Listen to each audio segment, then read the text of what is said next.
Kata Sa'id bin Jubair, aku berada di sisi, kata Abdurrahman bin Husain bin Abdurrahman, aku berada di sisi Sa'id bin Jubair. Lantas aku bertanya, siapakah di antara kalian yang semalam melihat bintang jatuh? Summa qultu, ya, aku lihat bintang semalam jatuh. Walakinni lam akun fi salat. Walakinni ludiktu. Saya lihat bintang jatuh semalam, tapi kenapa saya bisa lihat bintang jatuh? Karena saya tidak tidur, karena saya disengat kalajengking atau binatang berbisa, bukan karena sedang sholat malam. Kemudian saya bertanya, "Fama sana'ta, apa yang kau lakukan?" Qala irtaqaitu, aku minta untuk diruqyah. Saya juga berkata lagi, "Wa ma hamalaka ala dzalik?" Apa yang buat engkau minta untuk diruqyah? Qultu haditsun haddatsanahu Sya'bi. Ada hadis yang diriwayatkan oleh Sya'bi kepada kami.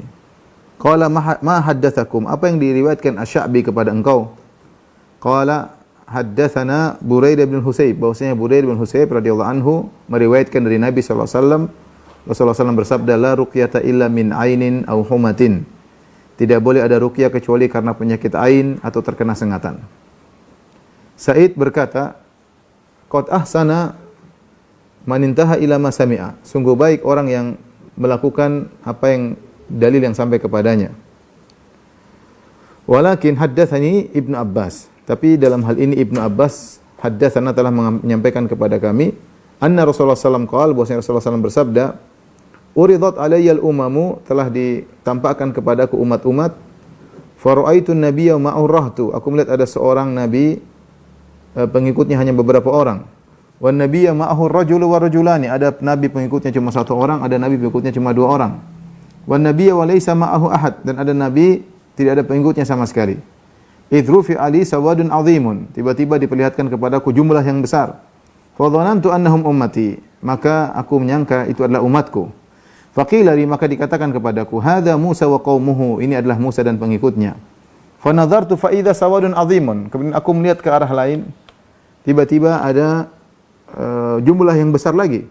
Faqila li, maka dikatakan kepadaku, hadhihi ummatuk, inilah umatmu.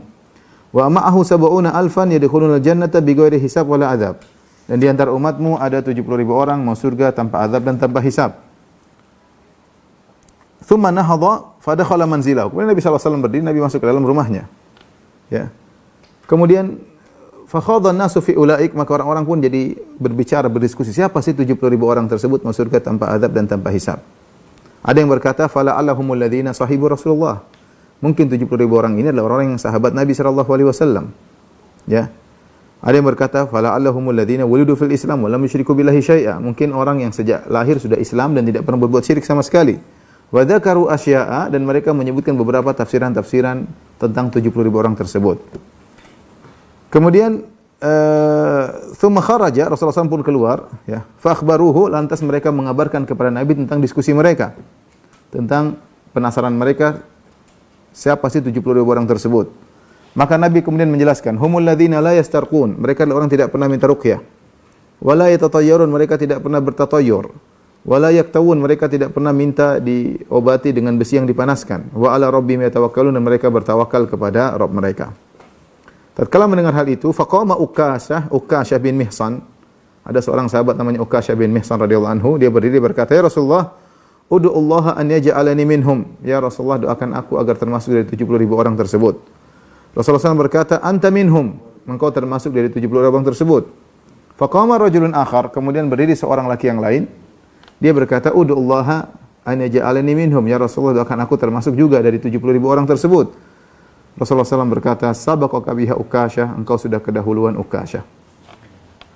Ikhwan dan akhwat yang dirahmati Allah Subhanahu wa taala, ini hadis yang cukup panjang dengan matannya, menjelaskan tentang 70.000 orang masuk surga tanpa azab dan tanpa hisab. Saya akan bacakan kembali sambil saya jelaskan maknanya. Jadi ceritanya hadis ini, ada seorang namanya Husain bin Abdurrahman, dia duduk di sisi Sa'id bin Jubair. Sa'id bin Jubair adalah muridnya Ibnu Abbas. Tabi'in. Ini di kalangan tabi'in. Sa'id bin Jubair tabi'in. Kemudian Sa'id bin Jubair bertanya, siapa di antara kalian semalam yang melihat bintang jatuh? Ngobrolan biasa tentang kejadian alam. Tadi malam ada kejadian ramai bikin heboh orang, bintang jatuh. Maka dia bertanya, siapa sih tadi malam lihat bintang jatuh? Qultu ana, maka Husain bin Abdurrahman mengatakan, saya tadi malam salat. Ala inni lam akun fi salatin walakin nudiktu. Ketahuilah saya tadi malam bisa lihat bintang jatuh, berarti saya tidak tidur. Tetapi saya tidak tidur itu bukan karena sedang salat malam. Walakin niludiktu, tapi saya disengat binatang berbisa. Ini menunjukkan bagaimana para salaf tidak ingin dipuji, disangka sesuatu yang dia tidak lakukan. Bukan seperti orang-orang munafik, yuhibbuna an yuhmadu bima lam yaf'alu. Yang di mana mereka ingin dipuji dengan apa yang tidak mereka lakukan. Sebagaimana Nabi sallallahu alaihi wasallam mengatakan, al-mutazayyin, kita kalau melakukan sesuatu jangan kita minta pujian. Meskipun hati ini ingin dipuji, siapa sih tidak ingin dipuji? Manusiawi. Tapi kita harus lawan, namanya riya, melakukan sesuatu ingin dipuji. Apalagi kita tidak melakukan sesuatu ingin dipuji atas sesuatu yang tidak kita miliki. Ini lebih parah lagi. Kita mengumpulkan riya dan dusta. Plus riya plus dusta. Kita ingin dipuji sesuatu yang tidak kita miliki. Terkadang kita mengesankan sesuatu kepada orang padahal kita tidak demikian. Seperti orang yang mengesankan bahwasanya dia hafalannya hebat, ternyata tidak seperti itu misalnya. Jangan mengesankan. Tidak perlu, ya. Kalau ada orang terkesan salah, kita tegur, saya enggak begitu. Ya, saya enggak begitu. Lihatlah bagaimana Syekh Abdul Razak hafizahullah taala pernah cerita suatu ketika Syekh Utsaimin di zaman dulu waktu Syekh Utsaimin rahimahullah masih hidup, kemudian dia kunjungi Universitas Islam Madinah, kemudian dia beri ceramah. Ketika itu pembawa acara mengatakan akan beri ceramah kepada kita al-allama, yaitu orang yang sangat alim. Maka Syekh Utsaimin rahimahullah langsung tegur dengan marah. Uskut, kata dia, diam. Jangan bilang begitu. Dia tidak ingin dipuji lebih daripada yang seharusnya. Dia miliki saja tidak mau, apalagi hal yang menurut dia tidak pantas. Ya. Itu dilakukan juga oleh Syekh bin Baz rahimahullah ketika di radio ada yang memuji-muji dia, tegur, nak mau dia nggak mau. Kita saja kalau memiliki sesuatu yang memang itu dianggap hebat oleh masyarakat, jangan kita ingin dipuji dengan hal tersebut. Apalagi sesuatu yang tidak kita lakukan. Ya. Saya contohkan sederhana, misalnya kita dapat titipan uang, terus kita kasih ke orang, padahal kita hanya penyalur, kita transfer dengan nama kita. Orang yang ditransfer merasa seakan-akan kita yang transfer, dan kita enjoy saja dipuji dengan pujian tersebut. Padahal kita tahu itu uang bukan dari kita. Harusnya kita sampaikan, saya hanya penyalur. Jelaskan. Jangan sampai kita merasa nikmat dan enjoy dipuji pada perkara yang tidak kita miliki. Uang kita miliki saja, kita lakukan. Jangan kita merasa enjoy, apalagi kita dipuji dengan perkara yang tidak kita lakukan. Lihatlah para salaf dahulu.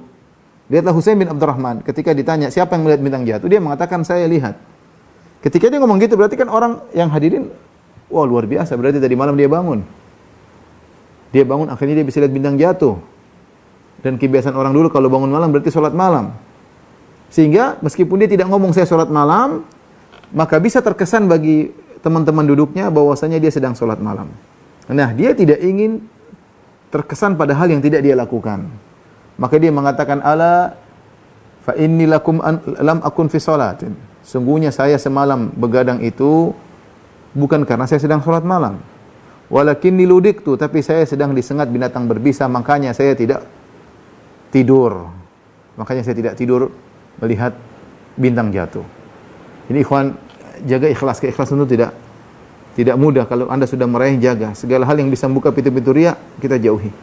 Segala hal yang bisa buka pintu-pintu riya, kita jauhi. Ya. Jauhi. Apalagi kita ingin dipuji dengan apa yang tidak kita lakukan. Kalau orang menyangka kita ini, saya enggak begitu, saya enggak, ilmu saya sampai. Bilang aja, enggak usah ragu-ragu. Jangan mengesankan bahwasanya kita hebat, padahal kita enggak seperti itu. Ya. Kita jangan suka dipuji, apalagi dipuji pada perkara yang tidak kita miliki, dan itu ciri orang munafik tadi disebutkan di surat Ali Imran. Allah berfirman, yuhibbuna an yuhmadu bima lam yaf'alu. Mereka suka dipuji dengan apa yang tidak mereka lakukan. Nabi SAW bersabda, al-mutasyabbi' bima lam yu'tah kalabisi thawbai zur. Seorang yang bergaya, berhias dengan apa yang tidak dia miliki, seperti dia pakai pakaian kedustaan, dua pakaian kedustaan. Dia mendustakan dirinya dan dia dusta kepada dirinya sendiri, dan dia berdusta kepada orang lain. Lihatlah, dia mengatakan, ama inni lam akun fi sholatin. Ketahuilah saya tidak salat karena tidak tidur, bukan karena saya salat, tetapi saya sedang disengat binatang berbisa. Maka Sa'id bin Jubair rahimahullah bertanya, fama sona'ata, ketika kau disengat, apa yang kau lakukan? Dia berkata, irtaqaitu, saya minta untuk diruqyah. Saya minta diruqyah. Maka Sa'id bin Jubair bertanya lagi, wa ma hamalaka ala dzalik? Apa yang buat kau minta diruqyah? Apa ada dalilmu? Ini biasa diskusi. Kalau kita diskusi sama kita, saya begini, apa dalilmu? Yang ditanya tidak usah marah, ada dalilnya, saya dapat. Dan dia tidak, para salaf dahulu mereka beramal dengan, apalagi para salafus saleh, mereka beramal dengan dalil. Maka wajar jika ditanya, apa dalilmu? Wa ma hamalaka ala dzalik, itu maknanya apa dalilmu? Yang ditanya tidak tersinggung, dia jelaskan. Dia enggak bilang kamu enggak percaya sama saya, kamu enggak thiqah sama saya, kamu ragu dengan saya. Enggak, dia jelaskan. Haditsun haddatsanahu Sya'bi. Ada hadis yang Asy-Sya'bi seorang tabi'in meriwayatkan kepadaku. Ya. An Buraidah bin Husayb, dari sahabat Buraidah ibn Husayb radhiyallahu anhu, bahwasanya Rasulullah SAW bersabda, la ruqyata illa min ainin aw humatin. Tidak ada ruqyah kecuali dari ain, penyakit ain, yaitu penyakit seorang terkena mudarat karena pandangan, entah pandangan karena hasad atau pandangan kagum yang lupa menyebut nama Allah Subhanahu wa taala. Karena ain bisa dengan dua sebab, salah satunya dengan min ainin hasid, mata yang hasad, ya. Bisa juga dari pandangan yang tidak hasad tapi terpukau tanpa memuji Allah Subhanahu wa taala, tanpa menyebut nama Allah Subhanahu wa taala, ini bisa menyebabkan penyakit ain. Atau ruqyah juga, la ruqyah illa min ain, tidak ada ruqyah kecuali karena ain, au humatin. Humatin adalah penyakit akibat sengatan binatang berbisa. Maka dia segera minta ruqyah supaya dia bisa menyembuhkan penyakitnya, karena Nabi mengatakan tidak ada ruqyah kecuali karena ain atau karena sengatan binatang berbisa. Sa'id bin Jubair mendengar dalilnya, apa dia berkata? Dia balas dengan baik. Qad ahsana man sami'a, qad ahsana man intaha ila ma sami'a. Sungguh baik orang yang melakukan apa yang sudah dia dengar. Lihat cara diskusi yang baik. Masya Allah, engkau sudah lakukan dalil antum berdalil sesuai dengan beramal sesuai dengan dalil yang sampai pada antum. Tetapi, jadi Sa'id bin Jubair ini ingin membantah, tapi lihat cara dia bantah dengan adab. Dia mengatakan qad ahsana man intaha ila ma sami'a. Sungguh baik orang yang melakukan dalil yang sampai kepada dia. Jadi bukan diskusi ngalor ngidul, kemudian kayak di warung kopi, sana kemari saling menjatuhkan. Tidak, dia mau bantah. Ini Sa'id bin Jubair pengen bantah. Dia membantah dari sisi kenapa kau minta ruqyah, padahal minta ruqyah itu kurang bagus. Ketika ditanya kau disengat terus apa yang kau lakukan? Saya minta ruqyah. Apa dalilmu? Ada dalilnya. Taib. Kata Sa'id bin Jubair, bagus kau telah mengerjakan apa yang kau lakukan, tapi saya punya dalil yang menunjukkan bahwasanya minta ruqyah itu kurang bagus. Maka dia sebutkan, walakin haddatsana Ibnu Abbas. Tetapi ada hadis yang Ibnu Abbas menyampaikan kepada kami. Saya ulangi lagi, Ibnu Abbas gurunya Sa'id bin Jubair. Sa'id bin Jubair tabi'in rahimahullah. Ibnu Abbas sepupu Nabi sallallahu alaihi wasallam, sahabat radhiyallahu ta'ala anhuma. Walakin haddatsana Ibnu Abbasin, tapi Ibnu Abbas menyampaikan hadis dari kami. Anna Rasulullah sallallahu alaihi wasallam qaal, bahwasanya Rasulullah sallallahu bersabda, uridat alayyal umamu, dinampakkan bagiku umat-umat. Ini Rasulullah sallallahu ditampakkan hari kiamat kelak, bahwasanya umat begitu banyak. Setiap umat bersama nabinya. Ditampakkan hari kiamat, masing-masing umat dikumpulkan bersama nabinya. Fara'aitu an-nabiy wa ma'ahu ar-rahtu. Aku melihat seorang nabi bersamanya ar-raht. Ar-raht itu kumpulan orang dari 3 sampai 9. Mungkin seorang nabi pengikutnya 7, 5, 9, 8. Nabi pengikutnya cuma ar-rahtu 3 sampai 9 orang. Tentu ada yang banyak, tapi Nabi memandang ada nabi yang ternyata nabi pengikutnya cuma 9 orang, cuma 7 orang, cuma 8 orang. Lebih parah daripada itu, wan nabiyya wa ma'ahu rajulu. Ada seorang nabi yang hanya pengikutnya cuma 1. War rajulani, dan ada nabi pun cuma 2. Luar biasa. Lebih parah daripada itu semua, wan nabiyya wa laisa ma'ahu ahad. Ada nabi tidak ada pengikutnya sama sekali, jalan sendiri dia. Jalan sendiri. Ini dalil bahwasanya jumlah besar, jumlah banyak bukan ukuran kebenaran. Kebenaran tidak diukur dengan jumlah banyak. Bisa jadi kebenaran bersama jumlah yang banyak, bisa jadi kebenaran bersama jumlah yang sedikit. Tidak juga kita ambil kesimpulan berarti kalau yang sedikit itu benar. Tidak juga. Kebenaran bisa terjadi, bisa jadi bersama jumlah yang banyak, mayoritas, dan kebenaran bisa jadi bersama minoritas. Adapun menjadikan jumlah yang banyak sebagai ukuran kebenaran, maka ini salah. Selalu benar, kalau banyak pasti benar, ini salah. Bahkan Allah mengatakan, wa in tuti aktsara man fil ardi yudhilluka an sabilillah. Kalau kau mengikuti kebanyakan orang di atas muka bumi, mereka akan menyesatkan kau dari jalan Allah Subhanahu wa taala. Iblis telah bersumpah di hadapan Allah Subhanahu wa taala, wala tajidu aktsarahum syakirin. Ya Allah, kau akan dapati mayoritas anak Adam tidak bersyukur. Ya. Kata Allah Subhanahu wa taala, ya. Wa qalilun min ibadiyasy syakur, hanya sedikit dari hamba-hambaku yang bersyukur. Oleh karenanya, ukuran kebenaran bukan pada mayoritas. Kebenaran bisa bersama mayoritas, bisa bersama minoritas. Yang kita lihat dalilnya. Ya, karena sebagian orang juga yang banyak salah semua, kita yang sedikit-sedikit ini benar. Bisa jadi sedikit-sedikit itu firqah sesat, bisa jadi. Dan betapa banyak firqah-firqah sesat, pengikutnya sedikit. Ya. Bahkan mereka menutup diri, menyembunyikan diri, underground, ya, ternyata sesat. Oleh karenanya kebenaran bukan diukur dengan jumlah, tapi diukur dengan dalil. Lihatlah, kalau diukur dengan jumlah, maka nabi-nabi ini semua salah dong. Ternyata nabi ada yang pengikutnya cuma sedikit, ada pengikutnya cuma 3-9, ada cuma 2 orang, ada tidak ada pengikutnya. Contoh nyata Nabi Nuh alaihissalam berdakwah 950 tahun.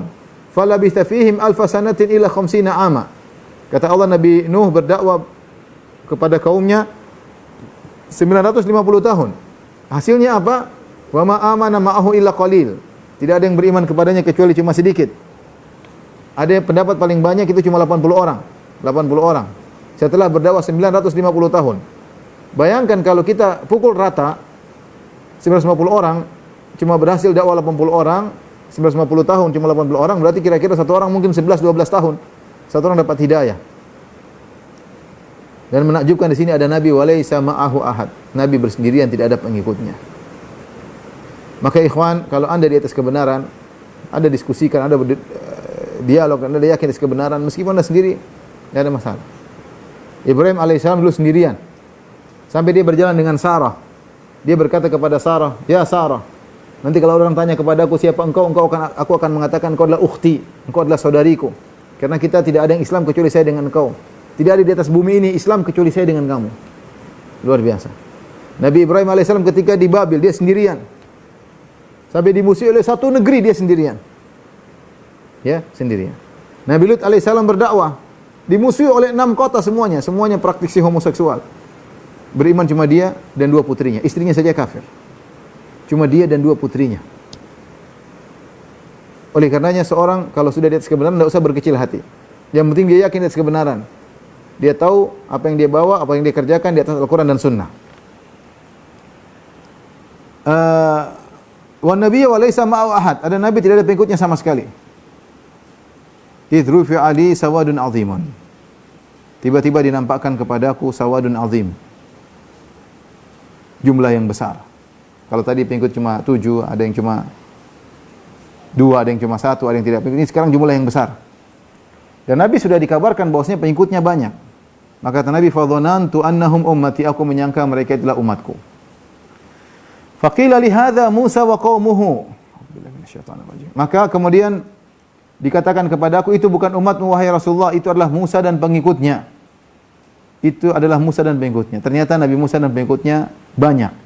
Kalau kita boleh katakan, umat terbanyak adalah umat Muhammad sallallahu alaihi wasallam, setelah itu umat Nabi Musa alaihissalam. Makanya ketika di Isra Mi'raj, kemudian setelah Nabi Muhammad sallallahu alaihi wasallam pergi setelah bertemu dengan Musa, Nabi Musa menangis. Ya, Nabi Musa menangis. Ditanya kenapa? "Wa ma yubkika, apa yang membuat kau menangis?" Kata dia, diutus seorang pemuda setelahku, pengikutnya lebih banyak daripada aku. Kenapa menangis? Bukan karena dia hasad, tidak. Tetapi karena dia ingin punya kemuliaan lebih daripada itu, ya. Dia tidak mendapatkan seperti yang didapatkan oleh Nabi sallallahu alaihi wasallam, ya. Ya, tidak dapatkan apa yang didapatkan oleh Nabi sallallahu alaihi wasallam. Nabi Musa sangat sayang kepada umat ini sampai ketika Nabi sallallahu alaihi wasallam menerima perintah 50 waktu salat, yang nasihati adalah Nabi Musa agar Allah berikan keringanan, tidak lain karena sayang kepada umat Muhammad sallallahu alaihi wasallam. Tapi yang ingin saya sampaikan di sini bahwasanya umat paling besar setelah umat Muhammad adalah umat Nabi Musa alaihissalam. Makanya ketika idrufi ali sawadun adzim, tatkala diperlihatkan jumlah yang banyak, fadhanantu annahum ummati, aku menyangka mereka adalah umatku. Aku menyangka mereka itu adalah umatku. Faqila li, maka dikatakan, itu bukan umatmu wahai Muhammad. Meskipun banyak, itu bukan umatmu. Hadza Musa wa qaumuhu, itu adalah umatnya Musa. Dan di situ ada Nabi Musa. Unzur ilal fuq, dikatakan lihat kepada arah yang lain. Fanadhartu fa idza sawadun azimun. Tiba-tiba aku lihat ke arah lain, ada jumlah yang lebih besar, jumlah banyak juga. Faqila li hadhihi ummatuk, itulah umatmu. Rasulullah diperlihatkan masa depan, itulah umatmu. Yang menakjubkan kata Nabi, wa ma'ahum sab'una alfan yadkhuluna al-jannata bighairi hisab wala adab. Di antara mereka ada 70.000 orang yang masuk surga tanpa adab dan tanpa hisab. Setelah Nabi sampaikan hal tersebut, thumma nahadha fadakhala manzilahu. Rasulullah bangkit dari tempat duduknya, dari obrolannya, Rasulullah SAW kemudian masuk ke dalam rumah. Maka ketika Rasulullah SAW masuk ke dalam rumah, fakhadhan nasu fi ulaik. Orang-orang pada ngobrol, siapa 70 orang itu? Rasulullah belum jelaskan sifat-sifatnya. Mereka penasaran. Siapa yang tidak penasaran? Siapa yang tidak tertarik dengan sifat masuk surga tanpa adab dan tanpa hisab? Fakhadhan nasu fi ulaik, maka mereka ngobrol tentang 70 orang tersebut. Mereka duga-duga. Di antara mereka ada yang berkata, fala'allahumul ladzina sahibu Rasulullah sallallahu alaihi wasallam. 70.000 orang tersebut tentu orang spesial, mereka tentu sahabat-sahabat Nabi. Ini menunjukkan mereka mengagungkan para sahabat sehingga mereka menduga 70.000 orang tersebut adalah sahabat-sahabat Nabi. Ada pendapat lain mengatakan wala'allahumul ladzina wulidu fil Islam wa lam yusyriku bihi syai'a.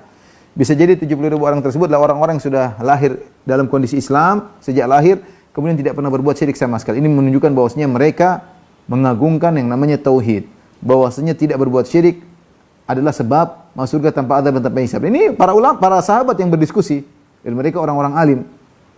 Mereka tidak asal diskusi menyampaikan pendapat tanpa dalil, masing-masing punya dalil. Makanya mengatakan itu mungkin sahabat, itu mungkin orang yang tidak pernah berbuat syirik.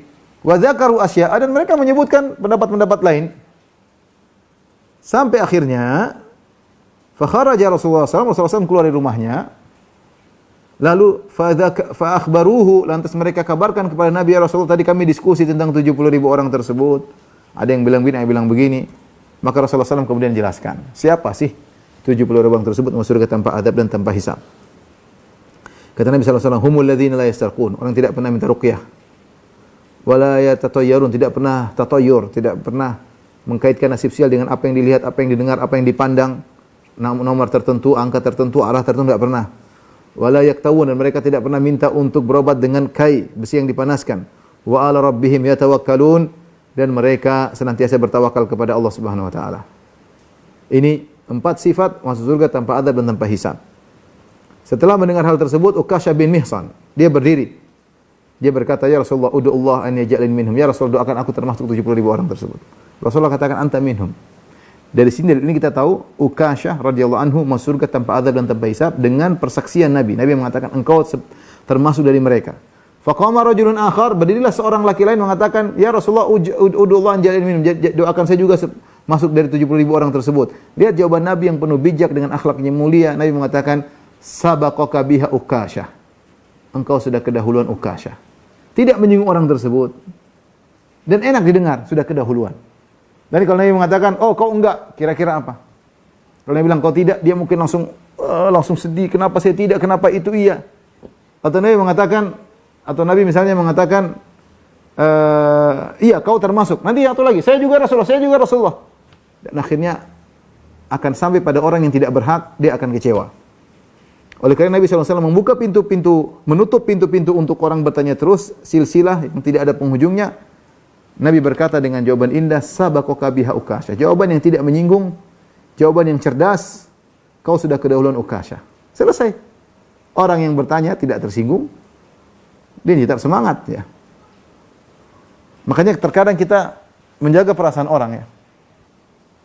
Saya pernah hadir dalam majelis Syekh Abdul Razak hafizahullah taala.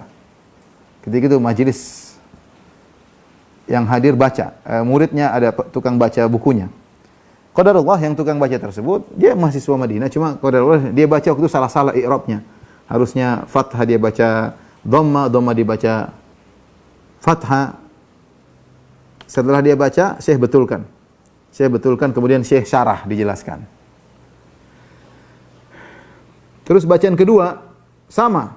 Dia baca salah-salah lagi. Baca salah. Akhirnya Syekh betulkan. Setelah itu, mau baca ketiga, kata Syekh, gantian sama kawanmu. Artinya dia tidak pantas untuk baca, karena mengganggu, yang lain pada terganggu, karena salah-salah. Akhirnya Syekh bilang, coba ganti temanmu yang sebelah, yang baca. Teman sebelah baca. Tentu bayangkan kita pada posisi orang tersebut. Tadinya kita baca disuruh ganti.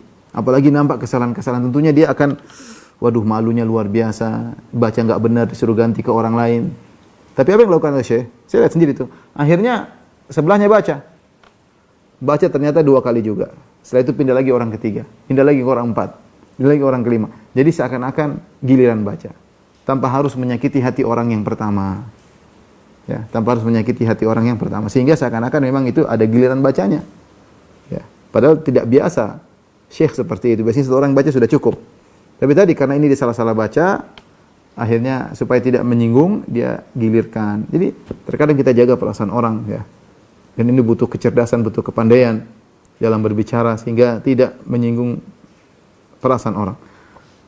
Jangan sebaliknya hobinya nyinyir, hobinya menjatuhkan, hobinya merendahkan, hobinya seperti itu jangan. Kita berusaha jaga hati orang. Kalau kita bisa tegur dengan cara yang baik tanpa harus menyakiti perasaan, itu lebih baik, ya. Taib, inilah yang disebut oleh Nabi SAW tentang 3 orang atau 70.000 orang yang mau surga tanpa azab dan tanpa hisab. Ciri-ciri mereka adalah humul ladzina la yastarqun wa la yaktawun wa la yatatayyarun ala rabbihim yatawakkalun. Perhatikan di sini.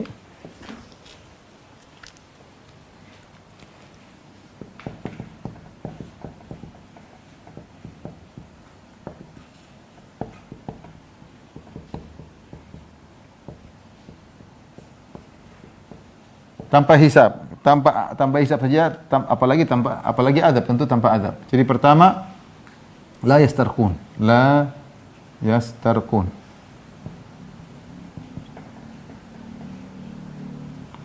Tidak minta diruqyah.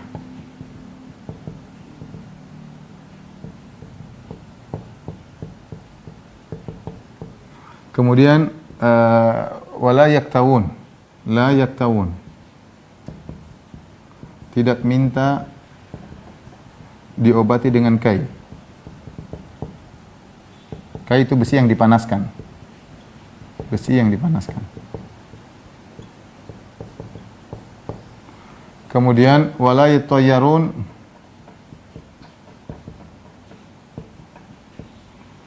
tidak percaya sama tatayyur.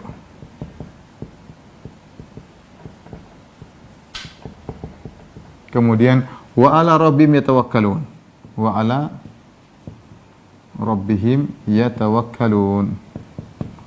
Bertawakal kepada Rabb mereka.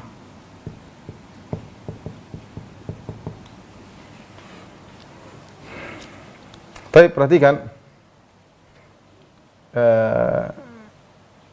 Inilah 4 ciri. Yang pertama, tidak minta untuk ruqyah. Kedua, tidak minta diobati dengan kai. Yang ketiga, tidak percaya dengan tatoyur. Yang keempat, bertawakal. Adapun yang pertama, tidak minta diruqyah. Apa hukum ruqyah? Ini sedang kita jelaskan. Ruqyah adalah perkara yang dibolehkan. Ya, selama ruqyah tersebut tidak mengandung kesyirikan. Tetapi ketika kita minta untuk diruqyah, ini ada perkara yang makruh. Minta untuk diruqyah, seakan-akan kita minta-minta. Ya. Jadi ada beberapa kondisi.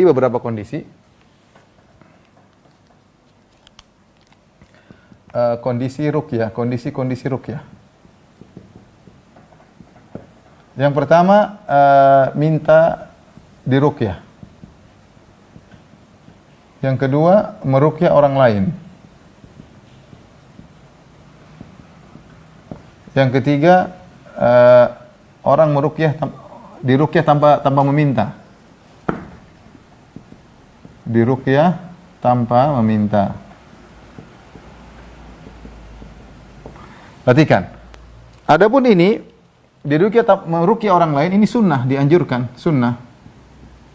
Kata Nabi SAW ketika ditanya, bolehkah kita meruqyah? Kata Nabi SAW, man istata'a minkum an yanfa'a akhahu falyaf'al. Kata Nabi, siapa yang mampu untuk beri manfaat kepada saudaranya, maka lakukanlah. Orang yang memberi waktu untuk meruqyah dapat pahala. Ini orang sakit, dia obati, dia baca Quran, dia berdoa kepada Allah. Dan itu butuh waktu banyak, capek baca Quran. Dia berbuat baik, insya Allah dapat pahala banyak. Apalagi kemudian sampai jinnya keluar. Bayangkan, makanya apa kata Nabi SAW tentang amalan yang paling bermanfaat. Wa ahabbul a'mali ila Allah, amalan yang paling dicintai oleh Allah, surun tudkhilul qalbi muslim, rasa bahagia yang kau masuk dalam hati seorang muslim. Au tatruda anhu ju'an, atau kau hilangkan rasa laparnya. Au taqdi anhu dainan, atau kau hilangkan kau lunaskan hutangnya, au takshifa anhu kurba, atau kau hilangkan penderitaannya. Orang tersihir itu menderita, kasihan. Saya hadapi orang disihir, kasihan ya. Dan orang yang menyembuhkannya harus memang sabar, ruqyah berulang-ulang. Tapi kalau dia bantu, berhasil nggak berhasil, pahalanya besar insya Allah. Makanya ketika ditanya kata Rasulullah SAW tentang orang mau ruqyah orang lain, kata Nabi, man istata'a an yanfa'a akhahu falyaf'al. Siapa yang mampu beri manfaat kepada saudaranya, lakukanlah. Ya, saya termasuk orang yang sibuk sehingga tidak bisa meruqyah. Saya menghindar karena memang itu butuh waktu yang banyak. Alhamdulillah ada saudara-saudara kita yang mereka berkorban waktu untuk meruqyah dan yang lainnya. Maka ini sunnah, meruqyah orang lain sunnah. Ya. Diruqyah tanpa meminta juga ini dibolehkan. Tanpa meminta dibolehkan. Nabi SAW diruqyah. Diruqyah oleh malaikat Jibril. Nabi SAW ketika sakit diruqyah oleh Aisyah radhiyallahu taala anha. Ya, boleh ya. Boleh. Nah, kalau minta diruqyah, maka ini ada beberapa kondisi juga, beberapa kondisi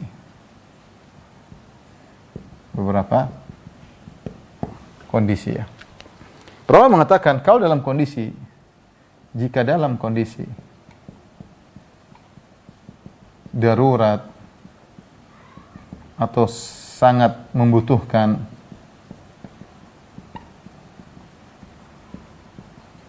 maka tidak mengapa. Yang kedua, tidak darurat. Dalam kurung sedikit-sedikit minta ruqyah. Minta diruqyah. Maka wallahu a'lam bishawab, kalau dalam kondisi pertama, jika dalam kondisi darurat sangat membutuhkan, maka tidak mengapa. Dalilnya apa? Dalilnya Rasulullah SAW pernah menyuruh Asma binti Umais untuk meruqyah, minta ruqyah buat anak-anaknya Ja'far bin Abi Thalib, kelihatannya kurus ya. Rasulullah juga pernah menyuruh Aisyah, sebutkan dalam buku kitab Tauhid, Rasulullah pernah menyuruh Aisyah untuk minta ruqyah. Kenapa? Dalam kondisi darurat boleh.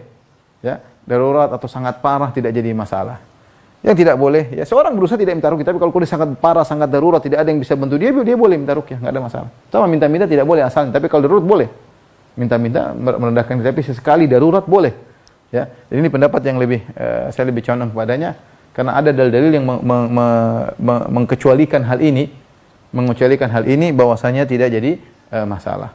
Ya, demikian juga bahkan sebagian ulama mengatakan ya tidak mengapa misalnya suami, istri, anak dan bapak, karena biasa bapak suruh anak jadi masalah. Kita ketika nyuruh anak tidak merendahkan diri kita kepada anak kita. Lain halnya kalau kita datang ke ustadz, ke syekh, kita minta ruqyah, ada sedikit kayak perendahan. Ya, kayak ada sedikit. Tapi kalau anak suruh bapak, bapak suruh anak, suami suruh istri, istri suruh suami ruqyah, juga tidak termasuk dalam larangan ini. Tidak termasuk dalam larangan ini. Jadi yang jadi hukumnya makruh ini makruh, ya. Sedikit-sedikit minta ruqyah ini makruh. Ini bukan haram ya, makruh. Tetapi ketika kita bicara tentang orang-orang yang mau surga tanpa hisab, ini orang spesial. Orang spesial, bahkan perkara-perkara yang makruh mereka juga tinggalkan. Baik, ciri pertama tidak minta diruqyah, ya. Ciri kedua yang surga tanpa hisab, la yaktawun, tidak minta diobati dengan besi yang dipanaskan. Ada kondisi kai. Yang pertama adalah mengkai orang lain, kemudian dikai tanpa meminta.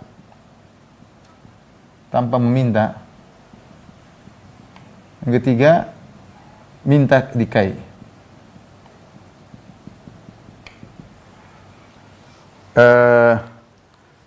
Mengkai orang lain tidak mengapa, ini baik ya, ini boleh ya. Nabi SAW mengkai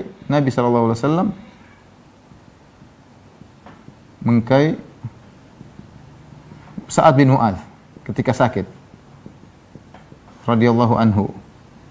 Sa'ad bin Mu'adz ketika sakit, Rasulullah SAW datang, dia terluka, Rasulullah mengkai, tapi akhirnya meninggal dunia, tapi Rasulullah sudah berusaha mengkainya. Kemudian dikai tanpa meminta, seorang datang diobati seperti Sa'ad bin Mu'adz. Contohnya Sa'ad bin Mu'adz.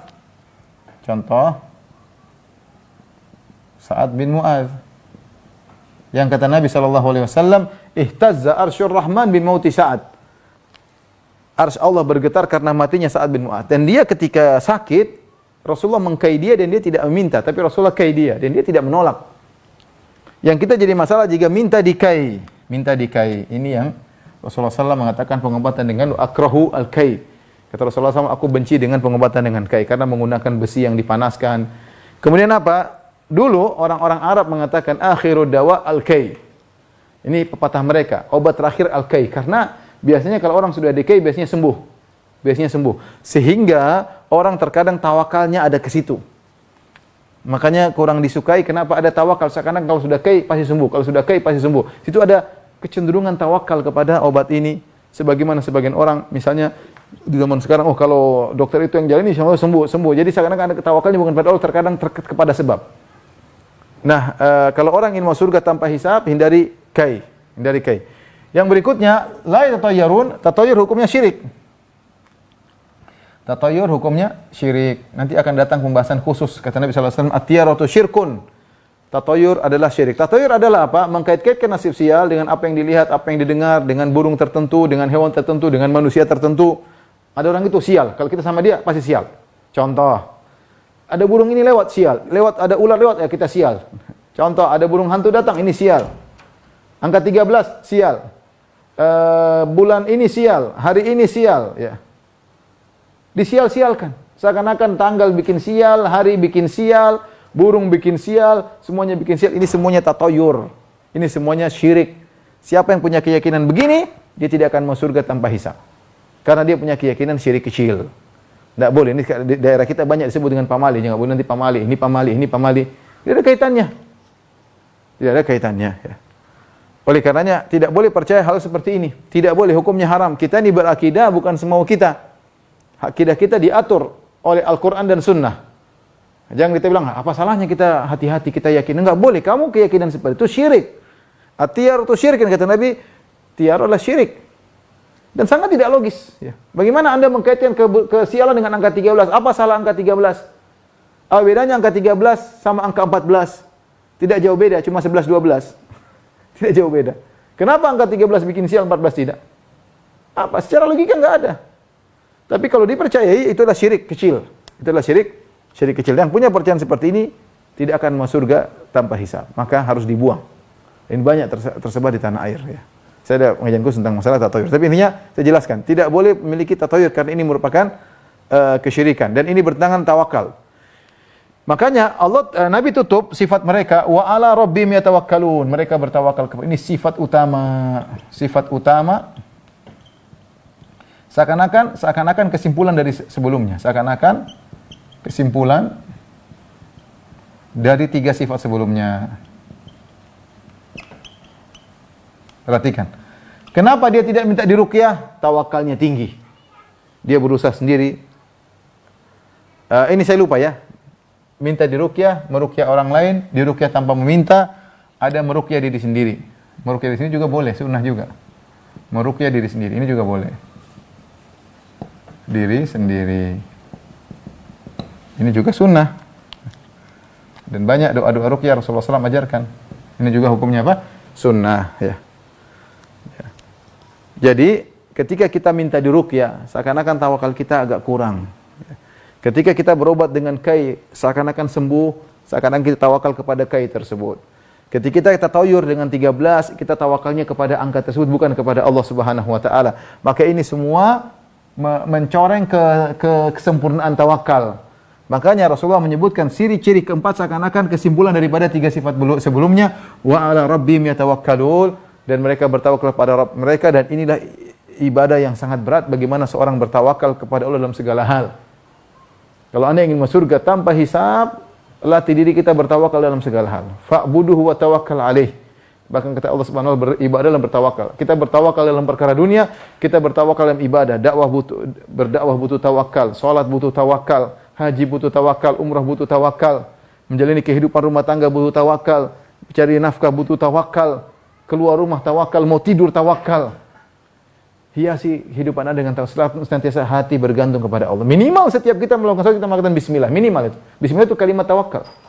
dengan nama Allah. Serahkan urusan kepada Allah. Nabi yang berkata, "Ya Hayyu ya Qayyum bi rahmatika astaghits, faslih sya'ni kullahu wa la takilni tarfata ain." Ya Allah, ya Hayyu ya Qayyum yang Maha hidup, yang Maha mengatur segalanya, ya mengurusi yang lainnya. Bi rahmatika astaghits, dengan rahmat-Mu lah, ya, bertawassul dengan rahmat-Mu aku mohon pertolongan-Mu. Fa aslih li sya'ni kullah, perbaiki segala urusanku, wa la takilni ila nafsi tarfata ain, dan jangan kau serahkan urusanku kepada diriku meskipun hanya sekejap. Ini sifat yang luar biasa, tawakal. Makanya para ulama mengatakan tidak mungkin seorang mencapai derajat tawakal kecuali dia mengumpulkan iman yang kuat. Rububiyahnya atau rububiyahnya pasti sudah mantap, tauhid uluhiyahnya pasti bagus, ya. Semua sifatnya pasti bagus sehingga dia bisa sampai pada derajat tawakal. Ini perlu dilatih. Ya, perlu dilatih. Saya bilang di antara cara kita untuk bisa selalu bertawakal, hafalkan doa-doa yang diajar oleh Nabi. Seluruhnya berusaha kita hafal. Doa mau tidur, doa bangun tidur, doa keluar rumah, doa masuk rumah, doa masuk pasar, doa masuk masjid, doa keluar masjid, doa masuk WC, doa keluar WC, doa berhubungan dengan pasangan, ya. Doa singgah suatu tempat, ya. Doa ketika ketakutan, doa ketika sakit, selalu doa. Orang yang senantiasa berdoa itu selalu bertawakal.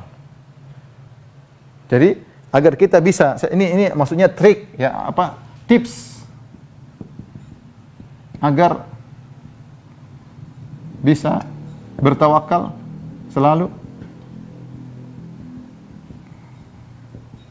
Paling tidak yang tentunya pertama kuatkan tauhid. Tauhid rububiyah, uluhiyah, semua sifat. Ini perlu, ya. Kita harus punya teori agar kita percaya bahwasanya Tuhan kita ini maha segalanya. Ya, mau tidak mau kita harus, supaya bisa tawakal harus punya keyakinan ini. Ya. Terus apa yang kedua? Senantiasa berdoa. Hafalkan seluruh doa-doa. Berdoa dari mau tidur sampai bangun tidur. Dari bangun tidur sampai mau tidur kembali. Ya, dari bangun tidur sampai mau tidur kembali. Dari bangun tidur hingga tidur kembali. Buku doa-doa ada, ya, aplikasi juga banyak. Latih sedikit-sedikit. Terjaga di tengah malam apa yang kita baca. Baru bangun tidur apa yang kita baca. Mau tidur apa yang kita baca. Subhanallah. Latihan kita untuk senantiasa tawakal. Kita sekarang kali kita malas mau tidur aja. Padahal banyak doa-doa dalam mau tidur menunjukkan tawakal. Subhanakallahumma rabbi bika wada'tu jambi wa bika arfa'uh. Ya Allah, dengan Engkau lah aku meletakkan lambungku, dengan Engkau lah aku mengangkat lambungku. Ya. Wa alja'tu dhahri ilaik. Ya. Wa fawwadtu amri ilaik. Mau tidur aku serahkan urusan kepadamu. Aku sandarkan punggungku kepada Engkau ya Allah. Tawakal. Ya. Dari bangun tidur sampai mau tidur lagi baca doa. Ini melatih kita untuk apa? Bertawakal. Minimal kalau tidak hafal doa, minimal bismillah. Jika tidak hafal doa, hafal doa, minimal bilang bismillah. Bilang bismillah. Kita ini lemah. Ya. Dosa kita banyak, aib kita banyak, ya. Hanya Allah yang bisa melindungi kita. Hanya Allah yang bisa melindungi kita. Bismillah. Ya. Jadi sering berdoa. Kemudian jangan lupa di antara agar kita senantiasa bertawakal, sering zikir. Sering zikir. Astaghfirullah, astagfirullah. Jadi latih, intinya ini semua ini latih agar hati kita ketergantungan kepada Allah Subhanahu wa taala. Jika demikian kita akan bisa memiliki sikap tawakal. Insyaallah ada pengajian khusus tentang tawakal. Ini sekedar tips agar mudah untuk bertawakal kepada Allah Subhanahu wa taala. Jadi inilah ikhwan dan akhwat yang rahmati Allah Subhanahu wa taala. Ciri-ciri orang masuk surga tanpa azab dan tanpa hisab, dan itu adalah ciri-ciri orang-orang yang sangat spesial, bahkan perkara-perkara yang makruh pun mereka tinggalkan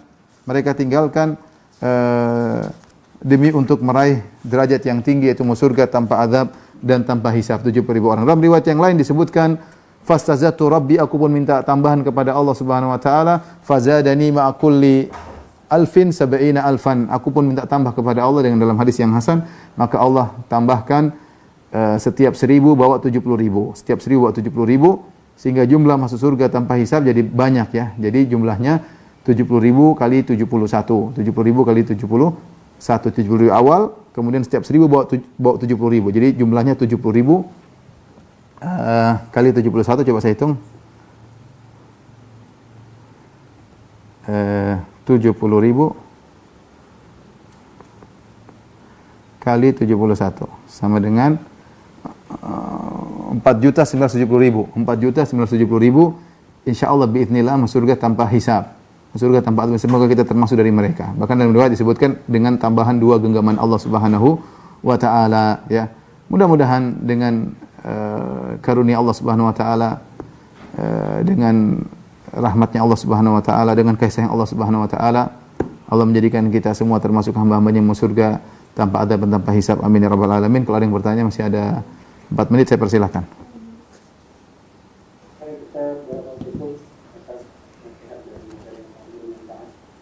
Kita lanjut ke sesi tanya jawab. Pertanyaan yang masuk. Assalamualaikum Ustaz. Waalaikumsalam. Saya Kevin Hamidu ingin menyampaikan beberapa pertanyaan. Apakah berperang atau jihad dan kemudian membersihkan masjid itu termasuk bertauhid? Apakah berjihad dan apa? Kemudian membersihkan masjid itu termasuk bertauhid. Membersihkan masjid. Iya betul. Saya Amalan yang dilakukan oleh yang kedua? Banggakan diri dengan dipuji karena mendapat kuliah di universitas favorit juga termasuk ria. Baik. Yang pertama mengenai semua amalan ya bagian daripada tauhid. Semua amalan ibadah, jihad, bersihkan masjid. Yang penting kita lakukan karena Allah. Maka itu bagian daripada tauhid. Tauhid itu apa? Tauhid adalah mengesahkan Allah. Kapan disebut amalan tersebut bagian dari tauhid? Ketika engkau melakukannya karena Allah. Amalan apapun, bahkan merawat, berbuat baik sama istri, sama anak-anak, yang penting hadirkan dalam niatmu saya melakukan karena Allah. Berarti tauhid. Itu namanya tauhid. Dan hanya kalau kamu melakukannya karena supaya dipuji, supaya disanjung, ya riya, syirik malah. Jadi semua amal yang kita lakukan karena Allah itulah tauhid. Itulah penerapan aplikasi daripada teori tauhid yang kita belajar. Aplikasinya kamu melakukan sesuatu karena Allah Subhanahu wa taala. Mau jihad, dari amalan paling hebat jihad, atau membersihkan masjid yang kelihatannya sepele itu juga bernilai. Ya. Makanya ketika ada seorang wanita membersihkan masjid kemudian dia meninggal, Rasulullah ke masjid, Rasulullah tidak, mana orang yang biasa membersihkan masjid? Kata para sahabat, kami sudah kuburkan ya Rasulullah. Kenapa ala ta'adzantumuni?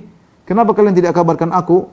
Kata mereka, khawatirnya perkara memberatkan engkau ya Rasulullah. Rasulullah merasa ini orang penting. Kenapa dia meninggal tidak kabarkan aku? Maka Rasulullah SAW pergi menuju kuburannya, padahal tukang bersih masjid. Rasulullah sholatin. Rasulullah mengatakan kuburan ada ada kegelapan, dihilangkan dengan doa, ya, jadi terang. Jadi maksud saya, ini orang dimuliakan oleh Nabi. Mungkin orang lihat sepele itu mendirikan masjid. Yang penting dia ikhlas tuh. Dia ikhlas karena Allah. Dapat gaji ya dapat. Tapi yang penting dia ikhlas. Rasulullah pernah memuliakan orang seperti ini, yang mungkin tidak dianggap begitu orang penting, tapi ternyata Nabi menganggap orang ini penting sampai Nabi datang, kemudian Nabi sholatkan di kuburannya, bahkan setelah dikubur. Adapun yang kedua, membanggakan kalau seorang terima di masjid terkenal, ya. Jadi kalau masalah bukan amal soleh tapi amal dunia, maka tidak berkaitan dengan riya, tapi berkaitan dengan ujub atau tidak, sombong atau tidak. Misalnya saya punya produk, saya bikin produk, kemudian saya jual di marketplace, kemudian saya iklankan, saya bilang, ini bagus, ini saya temukan, enggak ada masalah. Memang kita mau jual barang. Kalau sales kan ngomongnya banyak supaya laku. Tetapi jangan ujub, jangan karena saya ini, itu yang jadi masalah. Anda boleh sama kalau kita kerja di perusahaan, kita menjelaskan, kita presentasi tentang program yang kita miliki. Demikian juga orang mau menang tender, dia presentasi, ini begini biayanya sekian-sekian, enggak apa-apa. Dia banggakan apa yang dia miliki, tapi jangan sombong. Jangan ujub, jangan sombong. Tapi itu bukan masuk riya. Kalau riya itu amal soleh. Riya itu bercerita amal soleh agar orang tahu, umroh, haji, sholat, sedekah, berbakti sama orang tua, taat kepada suami, baca Quran, dia pamerkan, itu namanya riya. Kalau ini tadi bukan masalah riya, masalah ujub atau sombong atau tidak. Wallahu a'lam bishawab. Izin satu pertanyaan. Oke, silakan. Bismillah, semoga Ustaz selalu sehat dan diberkahi oleh Allah. Amin. Mohon bertanya, apakah di luar yang telah disebutkan dalam hadis itu semua pasti akan dihisab dan azab jika pernah berdosa? Kita tahu bahwasanya yang masuk surga ada beberapa model. Ada yang tanpa hisab, tadi 4.790.000, tambah 2 tambahan dari Allah. Tambahan itu kita nggak tahu jumlahnya berapa. Tapi 4.700 tadi berapa? 4.970.000 plus ya. Yang kedua yang masuk surga dengan hisab dulu. Masuk surga dengan hisab dulu, hisab ringan dihisab ke masuk surga. Yang ketiga, ini yang parah, masuk surga tapi diadab dulu. Jadi sisa dari 4 juta ini sisanya pasti dihisab dulu. Entah dihisab langsung masuk surga atau dihisab diadab dulu pada masuk surga. Kita semoga Allah masukkan kita golongan pertama tanpa hisab. Kalau enggak, paling tidak hisab. Jangan sampai masuk yang diadab dulu, enggak. Jadi kita berusaha kalau enggak golongan pertama, golongan apa? Kedua ya. Dan Allah Maha baik, Tuhan kita Maha baik. Kita menangis minta kepada Allah. Apa sih Allah? Mudah, Allah tinggal kun fayakun selesai. Yang penting kita serius minta kepada Allah, mengakui kekurangan kita, mengakui kehinaan kita. Jangan mentang-mentang, jangan pede dengan diri sendiri. Ini hal-hal yang bertentangan dengan tauhid kita hilangkan. Niscaya Allah ampuni kita semua. Ya, kalau kita bertauhid dengan baik. Wabillahi taufiq wal hidayah. Assalamualaikum warahmatullahi wabarakatuh.